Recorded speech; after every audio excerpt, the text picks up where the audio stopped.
सोचो, आप रात को लेट होटल के कमरे में हो और कोई बंदूक लेकर घुस आता है। डरावना है ना? क्या हो अगर मैं कहूं कि इस कहानी का अंत इतना चालाक है कि आपको पता भी नहीं चलेगा? मेरे साथ बने रहिए जैसे हम रॉबर्ट आर्थर की सस्पेंसफुल और विटी कहानी को सुलझाते हैं। नमस्ते सबको, एस एडवैक्ट में आपका फिर से स्वागत है। आज के वीडियो में हम 10वीं कक्षा की अंग्रेजी की पाठ्य पुस्तक की एक रोमांचकारी कहानी पर चर्चा करेंगे। यह कहानी सस्पेंस, ह्यूमर और एक शानदार ट्विस्ट से भरी है।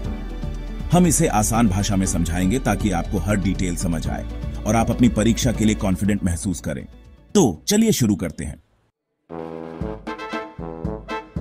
कहानी दो किरदारों से शुरू होती है। ऑसेबल एक गुप्त एजेंट और फाउलर एक लेखक। फाउलर एक जासूस के जीवन के बारे में जानने को उत्सुक है और उसके बारे में लिखना चाहता है। वह एक गुप्त एजेंट के जीवन की कल्पना फिल्मों की तरह खतरे, एक्शन और एक्साइटमेंट से भरी हुई करता है। लेकिन जब वह ऑसेबल से मिलता है तो वह निराश हो जाता है। क्यों? क्योंकि ऑसेबल वैसा बिल्कुल नहीं है जैसा फाउलर ने सोचा था। वह मोटा, क्लमजी है और अजीब एक्सेंट में बात करता है। वह थ्रिलिंग या खतरनाक नहीं लगता। फाउलर सोचने लगता है, यह आदमी गुप्त एजेंट कैसे हो सकता है? लेकिन याद रखें, चेहरा देखकर धोखा हो सकता है। क्या आपको लगता है कि इतना ऑर्डिनरी दिखने वाला कोई व्यक्ति एक खतरनाक दुश्मन को मात दे सकता है? चलिए आगे बढ़ते हैं और देखते हैं कि ऑसेबल कैसे सबको गलत साबित करता है। जब ऑसेबल और फाउलर एक होटल के कमरे में कुछ टॉप सीक्रेट डॉक्यूमेंट्स पर चर्चा कर रहे होते हैं, कुछ चौंकाने वाला होता है।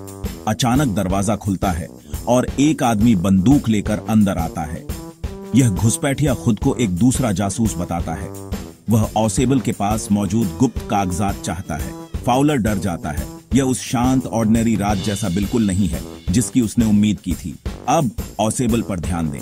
क्या वह घबराता है? क्या वह दया की भीख मांगता है? नहीं, बिल्कुल नहीं। इसके बजाय ऑसेबल शांत रहता है और बातें करने लगता है। और यहीं पर ऑसेबल के कैरेक्टर की असली ब्रिलियंस दिखाई देती है।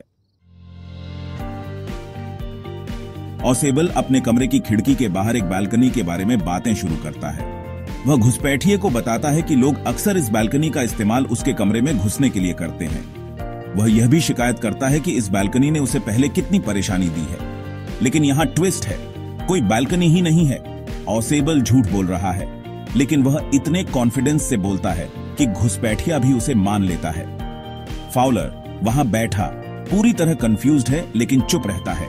देखता है कि ऑसेबल स्थिति को कैसे संभालता है। क्या आप कभी ऐसी स्थिति में रहे हैं जहां जल्दी सोचने से आपका दिन बच गया हो?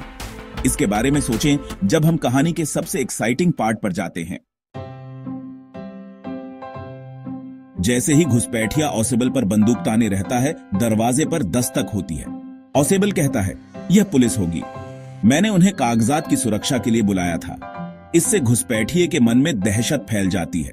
घुसपैठिया पकड़ा नहीं जाना चाहता, इसलिए वह बैल्कनी से भागने का फैसला करता है।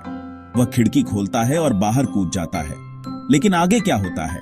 घुसपैठिया नीचे गिर जाता है क्योंकि कोई बैल्कनी नहीं है। ऑसेबल का चालाक झूठ और शांत व्यवहार दिन बचा लेता है। फाउलर जो हुआ उससे पूरी तरह चौंक जाता है। कुछ ही मिनटों में ऑसेबल ने इंटेलिजेंस और विट से एक जानलेवा स्थिति को संभाल लिया।